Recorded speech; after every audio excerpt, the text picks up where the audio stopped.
Thanks, Aaron. So what is the dean of a business school doing up in front of the stage at a Cannabis Impact conference? Well, the answer is actually I'm not.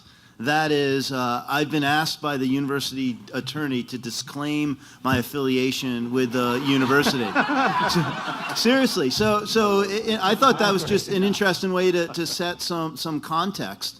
All of us wear many different hats in our lives, and so I'm actually up here, I think, wearing the other hats in my life. So although I'm the dean of the business school at Sonoma State University, I should say, if you're familiar with Sonoma State University, it may not be surprising that the dean of a business school is up in front here on a conference on cannabis. But be that as it may, I am a professor, and there is this thing called academic freedom. And in that context, I think it's fascinating that we're here at the start, or maybe the transition, of an industry, and just to understand what that's about and to learn from other industries that have transitioned, what we teach our students, I think is one reason to be here.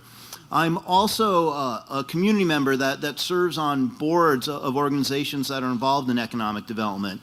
Santa Rosa Chamber of Commerce, Sonoma County Vintners, and those organizations are considering and impacted by the change in this industry. So as someone that's engaged in the community, I feel a responsibility to be involved. I'm a husband. I'm married to someone, Adrienne, she's wonderful, she's a physician.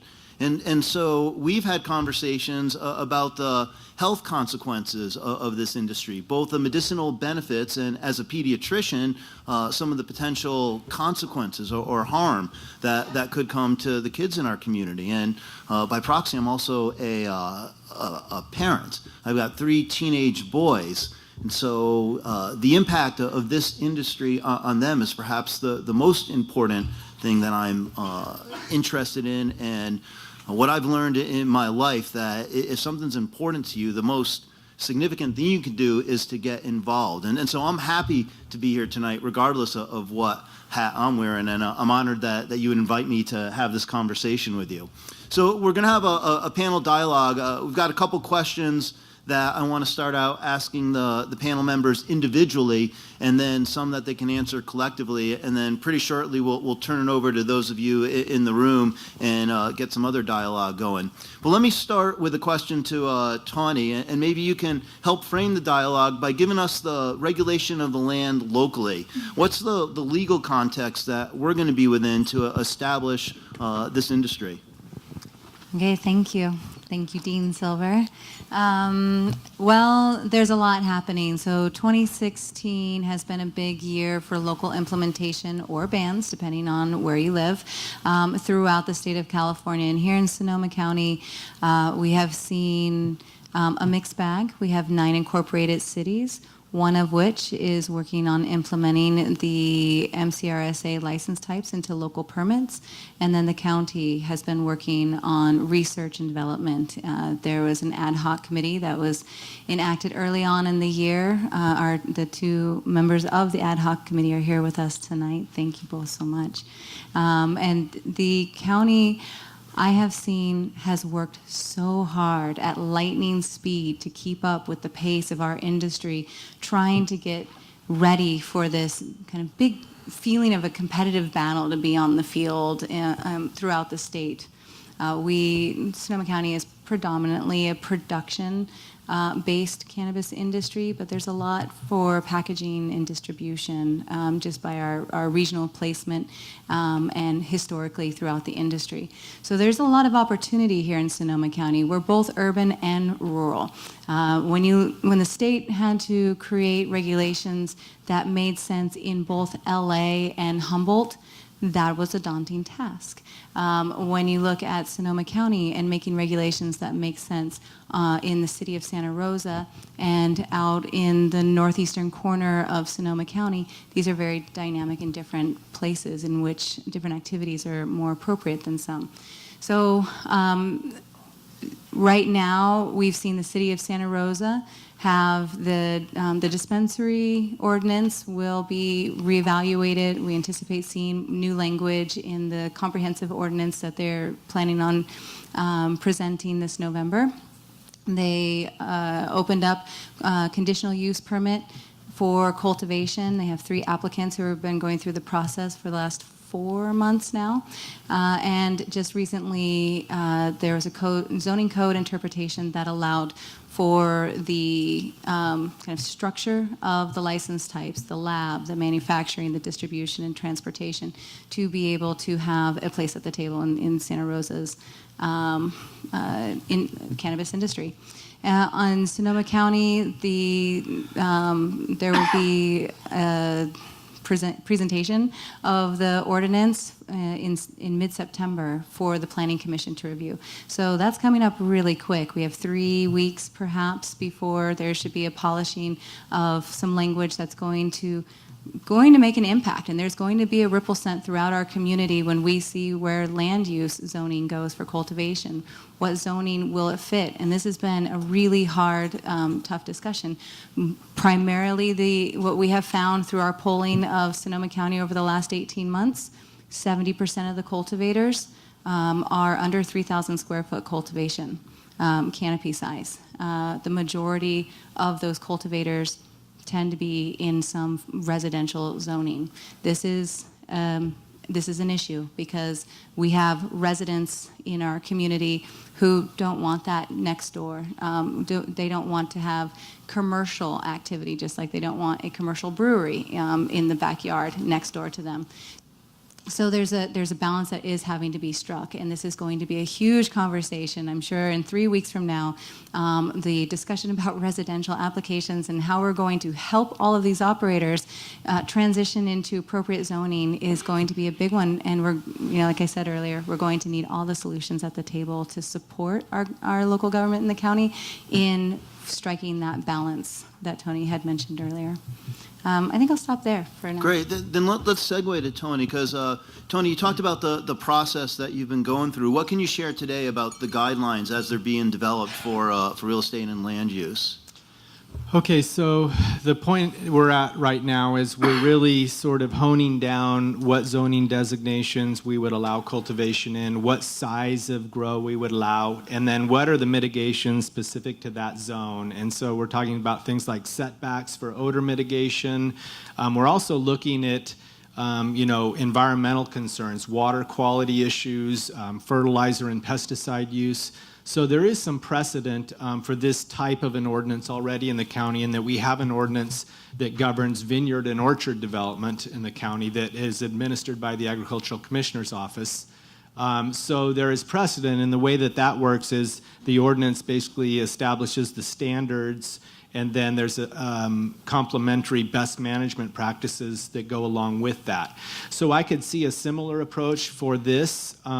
I think some of the considerations are also what type of permit should be required. Certainly permits, like conditional use permit, is a more extensive discretionary permit that looks at that site-specific property. And in some cases, that definitely is going to be warranted depending on what the potential impacts are in that zoning designation for that type of a grow. So, it's a balancing act. It really is. And I think our goal is to not only come up with something that's reasonable and creates opportunity, but also be cognizant of the cost. We recognize that we're trying to bring people out of the closet and into compliance. And I think our challenge is, creating a policy that not only addresses all those concerns, but is also reasonable in terms of the amount of effort and cost that somebody has to go through to comply. If I could just follow up with one quick question on that. From your experience in Mendocino County or from other industries, what's the one thing you would advise, just from your position of expertise, say, here's what we have to do to get it right in terms of the use? From the county's perspective? I think, one of the things we say is it's always hard to put the toothpaste back in the tube. I think there's some concern about coming out with a policy right out of the gate that's just wide open and allowing, very permissive. So I think, we want to be cautious a little bit and make sure that we take incremental steps. I can certainly see after a year or two, as we start to get more familiar with what some of the issues are, that, that policy can change. But I think out of the gate, we want to make sure that we're not overly permissive out of the gate, that we're balanced and that we believe that we've addressed all the potential mitigations. But I'm sure that, through this process, we're going to learn things and we're going to have to go back to the drawing table and make some changes and tweaks. I think everybody assumes that that's going to happen. Great, thank you. Let's turn over to Terry for a moment. Maybe you can tell us a little bit about what you've learned on the production and the consumption side, some of those numbers you were alluding to earlier. Yeah. So this is not an exact science, and it takes a hell of a lot longer than I thought it was going to take to arrive at these numbers. But used Colorado's numbers. Colorado had some of the best methodology for calculating for the Department of Revenue. And so I took their methodology and really tried to calibrate based on population and based on another report from ICF, which worked through the NIH nationally to get some numbers. I had to use about 5 different studies to calibrate and corroborate the different numbers. But anyway, it turns out that at about 16% of our adult population, which in Sonoma County is north of 60,000 folks, are regular consumers of cannabis, and that's again projected at 16% of the population. ICF uses 24% to 25%, and that's because of underreporting, because people are a little bit shy about answering that question sometimes. And sometimes, like Gallup asked, do you smoke marijuana, which leaves out, of course, extracts and edibles and other ways to consume it. So I went conservative with 16%, and then they break down into 7 consumer segments. So you have on the first 2 segments, this is very similar to how alcohol consumption is broken down too, where you have a light user, you have a medium user, and then you have heavy users. Heavy users in cannabis, at least in the Colorado report, 23% of the population of cannabis consumers were heavy users, but consumed 67% of all the volume of cannabis.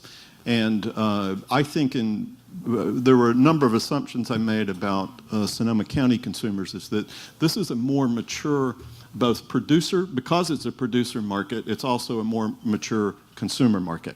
And it's going to be the influencers here. They're going to try better product. They're going to try a wider variety of product. This is where the new products are going to come out. That there's just some distinctions about the consumers here that are a little more sophisticated, and that they probably, rather than having, and I know we have the heavy user because I interviewed folks at dispensaries to find out a little bit about that, but we have more of we start filling in more in the middle zone of that. So low end, my estimate, about 126 million in annual residential consumption. That's not tourist, it's not any other thing. That's just cannabis products, and that includes extracts and all the other consumables.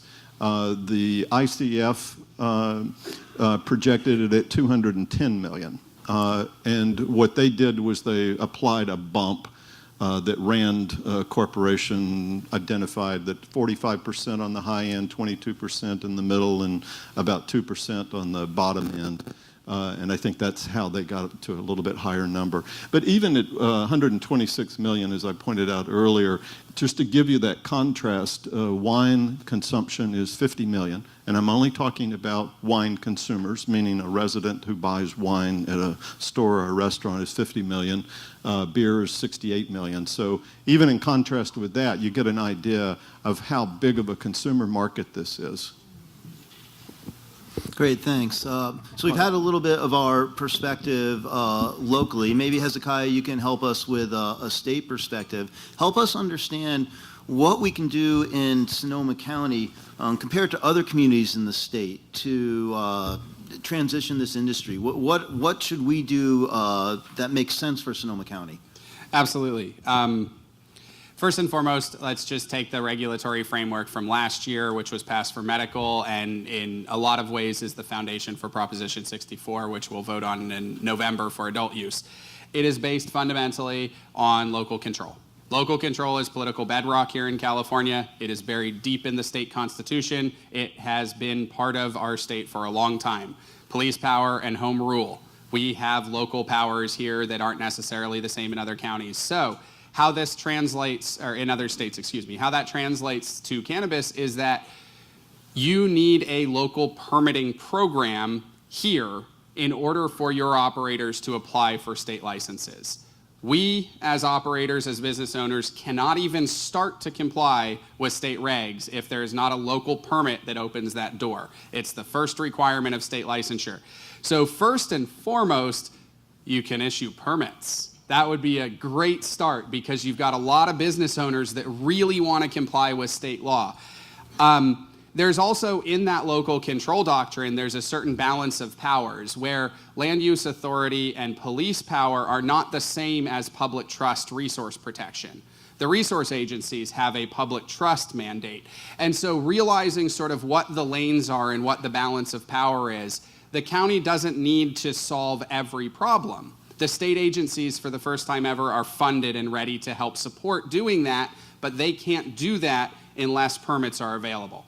The other thing I think to prep is, Sonoma is an amazing crossroads between the Emerald Triangle, which infamy or fame, whichever way you want to put it, like it or not, it is world famous. I've been to 22 countries, and every single one they said, "Oh, Humboldt, you got any bud?" And I said, "We're in Singapore, dude." Like, no, I don't. But like it or not, you guys are right there, and you're in between the worlds, in my opinion, and traveled a fair amount to, coincidentally, a fair amount of places where they grow or have a cultural affinity for cannabis, because as the first speaker said, this goes back deep in human history. And you guys are at the crossroads between the most dynamic, technologically advanced marketplace in the world and the most innovative, dynamic production region in the world. And just as with a confluence of rivers, you guys have swirling currents of opportunity, of innovation, dynamism. Get in front of that. That's what you guys can do. This, for so long, has been viewed as a substance with no benefits or no medical benefits. Schedule 1, right? We all know that's a joke. Equally hilarious is the claim that this is a non-abusable substance. As Terry pointed out, user patterns and consumer patterns really reflect any other consumable substance. So come back to the middle. It's a substance that can be abused, yes, but it's also not the ultimately harmful, all bad substance that we've viewed it as for so long. Get in front of that, acknowledge reality, the same way that I can do this without being terribly ashamed, even though maybe I'm still working and it might not be the most appropriate. Why not smoke a joint? It's not that different. So get in front of it, accept it. Can I be blunt and say grow up, move on, prohibition's over?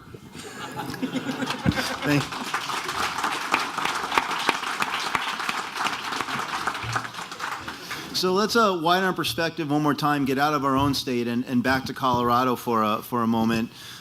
John, you gave us a little bit of the history of how it worked in Boulder. Haven't had the experience of going through this. What are the things we absolutely must do to get it right? And what are the mistakes you made that you can help us avoid because you're here now? So we're still learning, first of all, let's be clear. But it is an interesting thing to talk to this group about marijuana issues. When I think about it, and we were talking earlier with some of the folks here, that, listen, California has been in this business for a long time. So we are learning from you still. And I will say, though, that, from our regulatory standpoint, that's probably where the lessons are most learned back, and hopefully you guys, I can share. So what are the issues that come up? One is that relationship between the state and the local regulation. We, out of the box, wanted to be out in front on this. Why? Because we knew that our public was demanding that they have access to the recreational marijuana early. They had voted for it over 70%. So there was a pressure to move quickly. And I think we satisfied that. But the problem is the state then came in with their regulations, and there were a number of conflicts that then created big trouble for our local industry. And as we then started to address those, what we have run into is some bit of ownership and sense of pride in the regulations that we had implemented, and it's taken a while to step those back. So I would say that as you start down the road, and you suggested this, Tony, that you know that these are just the first step in a iterative process where you're going to have to keep developing them over time. And then second, I'm just going to go to the social issues because they do affect and have a potential long-term negative draw on the business in this community. We are now seeing folks coming out who are saying, boy, the homelessness issue in our community is being driven by the availability of recreational marijuana. And I don't know if that's true, but for a long time we didn't talk about it. So we're starting to now, rather than just work on anecdotal information, we're having a conversation that is being led by data. We're starting to say, well, what are the facts about this? That's the way to respond to a social issue that may be a then negative draw on the industry for the long term. Great, thanks. So we've had an opportunity to hear from you in areas of focus expertise. I've got a set of questions now that really cut across the different areas of knowledge that you represent, and a chance to sort of spur a little dialogue. So let's start with economic development. How can the cannabis industry be an economic development partner to the other industries in this community? And then what are the possible threats, kind of the opposite side of that it becomes? I'll take the liberty of starting. First and foremost, there is no better analog in the world in terms of an analog industry than wine. It is a blessing to be able to drink the world's best wine here in Sonoma County. And I'll say the same thing in Mendocino and or Napa, depending on where I am. But you guys all grow the world's best wine. And the funny part is so does Amador County, so does Santa Barbara County. And guess what? Every single county in California grows the best cannabis in the world, too. And there are more varietals of cannabis than there are grapes. There honestly are. And there is so much more going on. Like, alcohol is a pretty simple substance. Cannabinoids, goodness gracious, when we open the gateway to research, this is not a simple substance. And it's something that, from a social perspective, historically, there was a time when the world's aristocracy and sophisticated class did cannabis tasting. The alternative, of course, was the opium poppies, and that was a little bit heavier, so that was more of the street intoxicant. But, a lot of the places in the world that I've traveled and just within our history, it is a very sophisticated, value-added, good analog to wine. It's a labor-intensive crop. It is a craft-grown crop. It is not an industrial product. It is not something that takes well to big mechanized grows. And because of that, there is a tremendous opportunity, I think, to capitalize on a real synergy between the wine industry, the wine tourism. Canna-tourism is going to blow up soon. Just this amazing synergy. You guys are the closest place to the Bay Area, the SFO, major international transport hub, closest place where you've got real bona fide growers. Marin's still kind of slacking a little bit, so they'll figure it out eventually. But guess what? Nobody's going to stop there when they can come here. So Canna-tourism, the analogs and the synergy between wine and this value-added, craft-grown, estate-type product, there is a world of potential here. Flip side, real quick, you're also the logistical hub between the world's leading production region and the world's largest markets. Don't forget about logistics. Don't forget about distribution. Same as with our value-added produce sectors. We need aggregation hubs. Same as with all of the food sustainability work we've done. Sonoma is in a very important place to connect marketplaces with the production centers of the state. Right on. So I started thinking about this a lot, too, in the and I found an M-Plan report. An M-Plan is just what the reports are that look at the economic multipliers. So what Hezekiah just named were the very direct businesses for the industry. But the next level is the indirect businesses. And so I'm just very quickly going to rattle these off because my estimates are that this is going to come close to about 3,000 to 4,000 jobs in the direct and induced, or the indirect and induced area. Attorneys, accountants, architects, janitorial and maintenance, building, HVAC, plumbing, electricians, roofing, paving contractors, real estate brokers, transportation and trucking, security systems and services, shelving and display case makers and installers, marketing communication services, advertising promotions, IT products and services, computers, financial services, furniture, furnishings, machinery and equipment, commercial kitchens and equipment, lab equipment and processing supplies, administrative and sales personnel. That's the short list.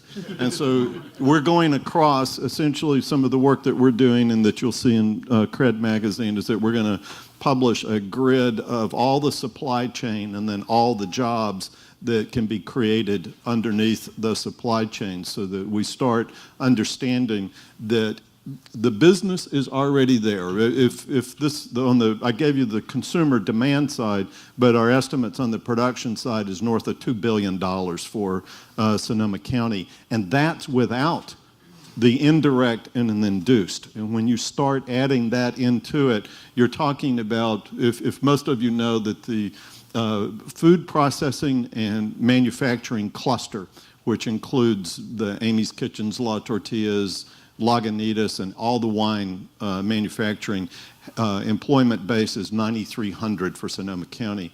Already within production for this is north of 13,000. And by the time you start adding the indirect and the induced impacts of that, you'll be up closer to 18,000 employees, or nearly double the very industry we treasure the most, which is the food processing and manufacturing. And then I'll speak for then what is ancillary to all of that, which then is the opportunity around innovation in this industry. Every space in which this industry touches, whether it's the regulatory field, the accounting systems, the grow operations, there is new technology being developed every day. There are entrepreneurs that are coming out of the woodwork to be a part of this industry. We're seeing it for sure in Boulder, and I just am very confident that you will as well see that. Now, how do I measure that impact? I don't have precise numbers, but they're just, there's money flowing into Boulder around the cannabis industry. They see it as a growth industry. They see it as an opportunity for development of new products, and I'm sure that you're going to see the same effect here. Well, that doesn't leave me a lot to say about the multiplier effect, but what I will say is, how do we get this ball going? So there's so much opportunity here. What does that mean tomorrow? What does that mean in January of 2017 when we have a major city and the county releasing, opening applications for permits? How do these operators integrate all of this? How do they get access to this information? And I think that's I was listening for it. I had to close my eyes during the rattling, but education and incorporation of the existing infrastructure that we have here. It's a little bit tricky, as Bill was saying earlier. That disclaimer that he's having to give. I hear that regularly. I'm moving through our county right now. I'm looking for resources. I'm asking who wants to be the leader, who wants to do this with us, because it's going to take a lot of education to get this existing economy and this existing industry up to speed and understand unemployment and OSHA certification and just the basics of running a business, because we've been, remember, we're a caregiver collective, we're a nonprofit, we don't have employees. So this is a huge change. In a year where we're still existing under that collective model, we're preparing for profit in 2018. So there's a lot of work ahead of us, and most of the resources that exist for the businesses here in Sonoma County are federally and state funded. And because of that federal funding, there's a lot of hurdles that we still have to incorporate. So there's so much opportunity. Do you see this right at our fingertips? And there's still this transition period, and 2017 is going to require a lot of open minds and a lot of innovation in how we're going to maneuver into helping this existing economy in Sonoma County, come into the regulations. Well, as the agricultural commissioner, my job is to promote and protect agriculture. And in my mind, this is just another type of agriculture. This is just another crop we can grow here in Sonoma County. I don't ever see this displacing Pinot Noir. But what I do see is this allowing farmers to diversify.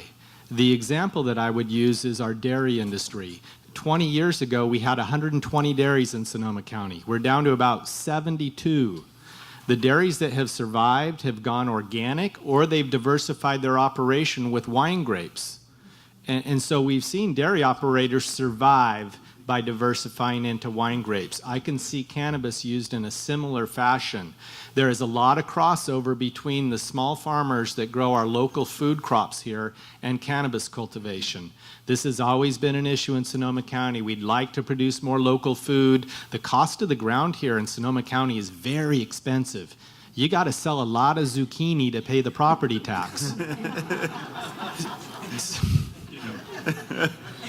So what I'm saying is there's an opportunity here for people to diversify ag. You always have a more resilient operation if you're diversified in agriculture. So I see that as an opportunity for a variety of farmers in the county.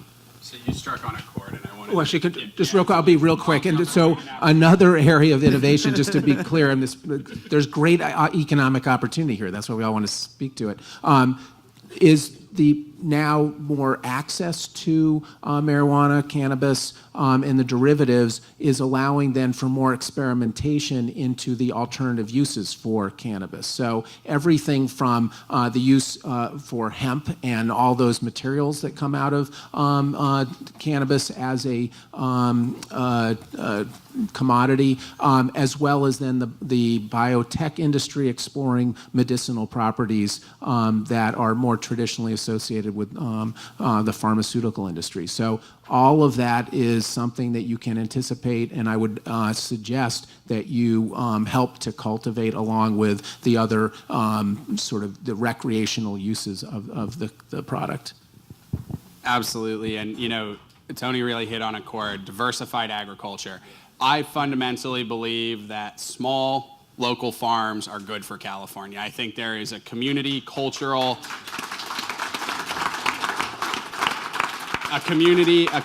and an economic benefit that our communities derive from economically viable family farms that we just can't get anywhere else. This product is commercially viable at 2,500 square feet outdoor. That's like a fraction of an acre. We literally, 70% of our members, keep in mind we have about 700 of them, are growing produce, meat, or dairy for market in addition to cannabis. You know how they make their ends meet? They do it with cannabis. We just haven't been able to talk about it. Tawnie hit something on the head there. We're nonprofits. We haven't been able to employ people. We haven't been able to get a business license yet, still to this day. Yet we're doing all of these. I mean, we have a CSA delivering farm fresh produce in food deserts in urban areas that is financed by the delivery of medical cannabis because it is such a resource efficient cash crop that we can break down a lot of the systemic challenges that have prevented that economically viable small farm from persisting. The opportunity is freaking amazing. Sorry for lack of a better term. So let me invoke a moderator's privilege to answer my own question since everyone else is jumping in. I did want to talk about two opportunities. One, Tawnie mentioned, which is education. So despite my disclaimer and maybe to the consternation of our attorney, we're actually having these conversations at Sonoma State University, and it seems like what we're likely to be able to do first, hopefully as early as this fall, is focus on accounting practices and some of the regulations. So that's likely our first programs, and as soon as we can talk about them, we'll be out there. What I'm most excited about, perhaps, is the conversations around entrepreneurship.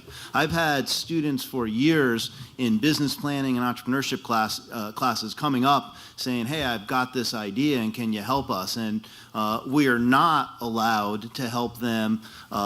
We don't want to help them work in an illegal, federally illegal industry. What we do want to help them is contribute to the growth of a regulated, thoughtful, productive industry, and we see that opportunity in front of us now. The other thing that I haven't heard mentioned yet is philanthropy. So in this community, we're very philanthropic. We have a large number of not-for-profits and people that are in cause-based organizations, and I think there'll be, like we've seen in wine and the generosity of that industry, a similar type of ethic in the cannabis industry, and I think you'll see a lot of benefits to our philanthropy from the growth of this industry. Bill, can I just touch on that? So when initially the cannabis industry was developing in Boulder, there was a lot of talk, is the chamber going to accept them as members? Are they going to accept them for sponsors of events? I didn't even have a moment's hesitation when I said yes. But why? Why? Because they are legitimate businesses in our community, and we need to see them as such. But more to the point of what Bill was addressing, why do they want to associate with the chamber organization, stodgy, old school? Because they recognize that in order to build deep roots into our community, they need to be seen as professional-run organizations that are engaged in the community. That's why they have been, and I can attest to this, very active in supporting not just my organization, but the full range of nonprofits that build and support social services, the arts, et cetera. They are contributing members of the community, and I urge those who are going to be engaged as entrepreneurs and business leaders in the cannabis industry to do the same. It really does build that ethic of this is a business that is stable and strong and legitimate in our community. Real quick on the subject of philanthropy, growing up in Humboldt County, we actually have a great indicator of this philanthropic tendency that our industry has. We have 86 nonprofits that do the same thing. And my board of directors in my past job doesn't like me to say it that way, but we did an assessment. 86 nonprofits doing the same thing. Why? Because there's cash in our economy that, for me personally, before I sold my ranch, 10% gross off the top, straight to community radio, volunteer fire company, because I couldn't pay my taxes, because I actually had to commit tax fraud in order to pay my tax liability, and it weighed on my conscience. So nonprofits were the way, philanthropic giving was the way of settling that up. I expect you will see an absolute tremendous influx of commerce with a conscience, of philanthropic giving. This is an industry that has a propensity toward taking care of each other. And it's going to drive a lot of positive change if we can permit it, get out in front of it, and bring it into the scope. So let me shift that's very well said. Go ahead. We can clap for that. Let me take a moment to shift the conversation from what we might to how we can. And then I think if I got the schedule, I take a short break, and then we'll have questions from the audience. So the how can question is really one of this transition. How do we transition and yet preserve? And then I'm going to kind of leave a blank there because I'm not sure what we want to preserve. I think it's local ownership. I think maybe it's quality. But how do we transition and preserve? I'll be as brief as I can on this one. Our association wants to protect and promote independent ownership. We want to protect a value-added supply chain, and we want to prevent a race to the bottom. Lower prices are not always the best thing. Efficiencies in the supply chain are not always the best thing. They usually come at the expense of good jobs. So there is no reason why we need to drive the price down, because all that does is increase consumption. That's not how we need to structure this marketplace. We need to structure this marketplace with an eye for efficient use of natural resources, community values, and ultimately preserving and protecting and promoting, which coincidentally is the same way our mission statement starts. We copied it from the Department of Food and Agriculture. Protecting and promoting the independent ownership, because that diversity of products is the value. The fact that we have 400 varietals, there's a lot of value there. You guys know that from wine. It's such a good analogy. So, really avoid that race to the bottom.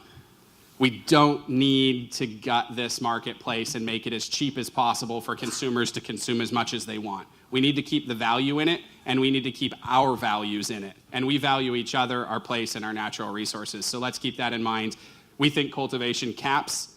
Every single farmer in California can grow an acre. every single farmer in California can make ends meet. That is a very important specific policy provision for ensuring independent ownership, decentralized productivity, which is really what our agricultural sector needs most, in my opinion, right now.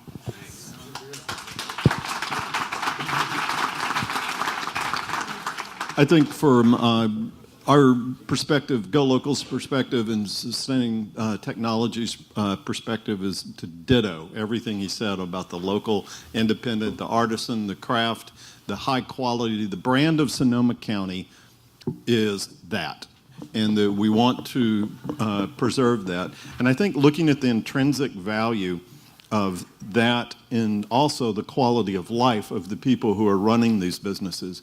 There's two things that kind of came up in our pre-conference discussion.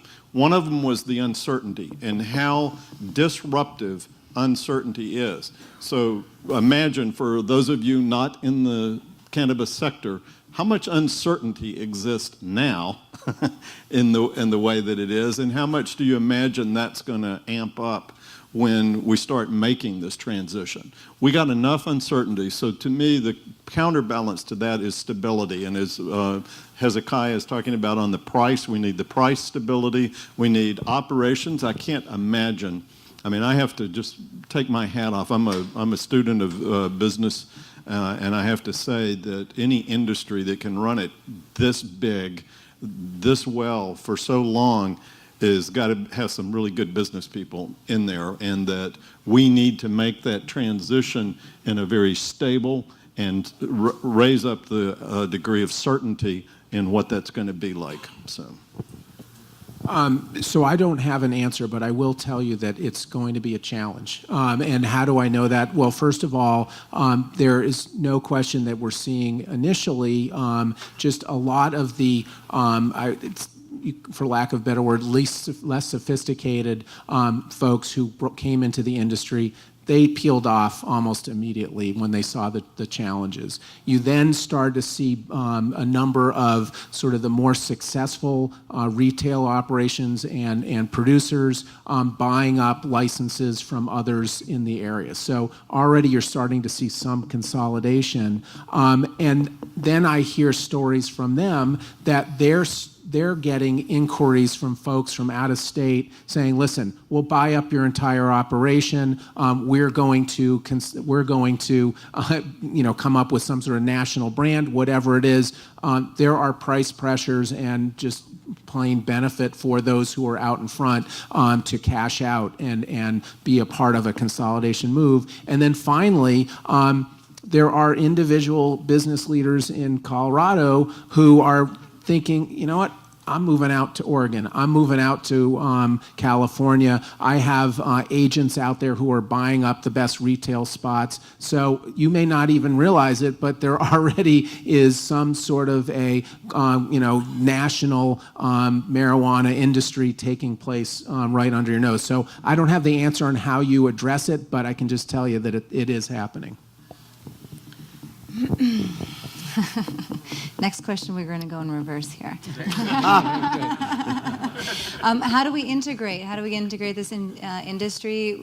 Sonoma County Growers Alliance, our tagline is educate, advocate, collaborate. That's what we came up with last year when we were looking down the scope of what if these bills get signed by the governor and we actually have regulations for the first time.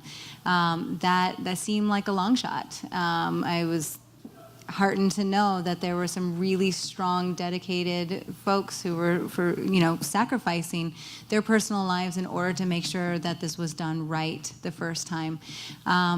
It's going to take that education. It's yes, there is a business savviness to our industry that we've been able to self-regulate for this amount of time. But I also think that there's more of a humanness to our industry because we didn't go through the business structure. We actually, it's a live and live and take care of one another kind of creed amongst the industry. So it's going to get a little bit dirty when it comes time to get on the field for getting a permit and the competition for brand placement on a limited amount of counters throughout the state in the retail shops, and it's going to take this this community working together, and all these small farmers starting to say, okay, who can I work with? I think we have an opportunity to be a true sense of collective models.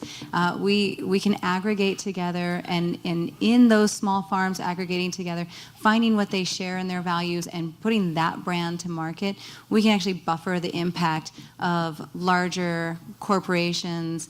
We can buffer the incentive to sell out our small, amazing little companies to the corporations, and having that takeover by working together as a community and buffering each other along this way. Because it's going to be a tough 5 years, but the rewards are going to be amazing for our entire community. The philanthropy here is so strong. I'm so impressed with the compassion that exists, and when when every time, and it happens often, I don't know how many times it's coming up in your lives, but cancer is prevalent.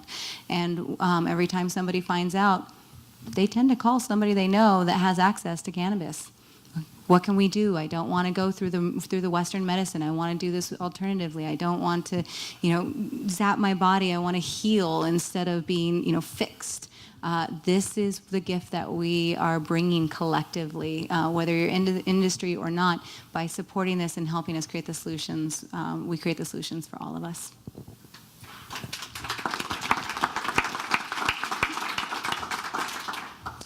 I think what I've grown accustomed to saying at these types of events is we're looking to create opportunity for people. And I think maybe what we should be saying is we're looking to maintain opportunity for people. Because,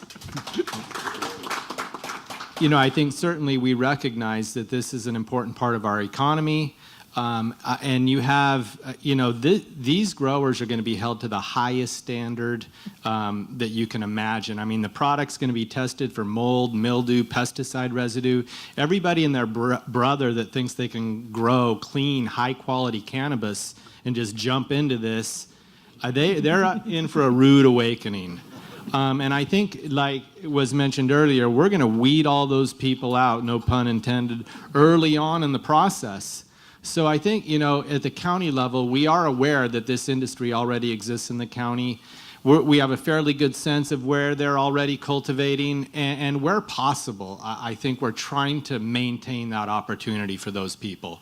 Certainly there are challenges to doing that, and we're not going to be able to assure that everybody will be able to continue cultivating in the way and the fashion they have been, but it is certainly on our radar screen and something we think about as we create the county land use policy.